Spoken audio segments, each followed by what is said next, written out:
தம்பி எங்க இந்த பக்கம் சாப்பிடுறதுக்கு சாப்பாடு போட்டா எங்க வேணாலும் கிளம்பிடுறது. கிளம்பிடுறதுதான். கொஞ்சம் கூட வெக்கமே இல்ல. அதெல்லாம் இருந்தா சோறு திங்க முடியுமா? சரி சரி போய் சோத்துல ஓடிட்டு ஓடு ஓடு. எங்கடா ஆளை காணோம்? டேய் எங்கடா இருக்க? எங்க இருக்கடா? டேய் சத்தியமா நீ என்னை பிடிச்சிருவ? எங்க அம்மா மேல சத்தியமா உன்னை பிடிச்சிருமுடா. ஓடுறா. ஆஹா என்னடி இது? இதாண்டா முத்தம். அப்படியா? ஓ இதுக்கு பேர் தான் முத்தமா? அப்ப இன்னொன்னு கொடு. பத்துலடி இன்னொன்னு குடி. என்ன தைரியம் தான் எனக்கு சோறு போடாம தூங்குவ? தக்காளி சாவுடா.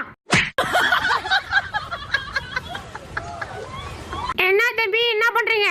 ரொம்ப பசிக்குது. அண்ணன் கொஞ்சம் எடுத்துக்கிறேன் வரட்டுமா?